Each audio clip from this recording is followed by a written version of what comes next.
আসসালামু আলাইকুম বন্ধুরা। কেমন আছেন সবাই? আশা করি আল্লাহর রহমতে সবাই ভালো আছেন।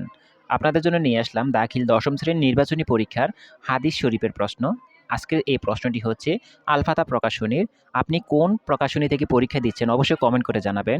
শুরুতেই বলে রাখি, আপনি যদি আমাদের চ্যানেলে নতুন হয়ে থাকেন তাহলে অবশ্যই আমাদের চ্যানেলটিকে সাবস্ক্রাইব করে রাখুন। পরবর্তী সকল প্রশ্ন আপনাদের জন্য নিয়ে আসবো।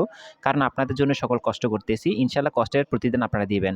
তো বন্ধুরা, এখানে যে প্রশ্নটি দিলাম সেটি হচ্ছে আলপাতা প্রকাশনীর। আপনার কোন প্রশ্নটি প্রয়োজন সেটি অবশ্যই কমেন্ট করে জানাবেন। ইনশাআল্লাহ আমরা আপনাদেরকে পরীক্ষার আগে আপনাদের প্রশ্নগুলো দেওয়ার চেষ্টা করব। আর যদি কোনো সমাধানে কোনো সমস্যা হয়ে থাকে তাহলেও বলবেন। ইনশাআল্লাহ সমাধান করে দেওয়ার চেষ্টা করব। আর আপনাদের কাছে ছোট্ট একটা অনুরোধ থাকবে, ভিডিওটি কোনো পাবলিক গ্রুপের মধ্যে শেয়ার করবেন না। এতে আপনাদের পাশাপাশি আমাদেরও সমস্যা হতে পারে। তো বন্ধুরা, ভিডিওটি ভালো লাগলে অবশ্যই শেয়ার করে রাখবেন আপনার কাছে। আর আপনার বন্ধুকে অবশ্যই শেয়ার করে দিবেন। আর আমাদের চ্যানেলটিকে সাবস্ক্রাইব করে রাখুন। পরবর্তী কোন প্রশ্নের প্রয়োজন আছে সে প্রশ্ন আমরা আপনাদেরকে অবশ্যই দেওয়ার চেষ্টা করব। ভালো থাকবেন, সুস্থ থাকবেন, ভালোভাবে পড়াশোনা করুন। ইনশাআল্লাহ পরীক্ষা অনেক ভালো হবে।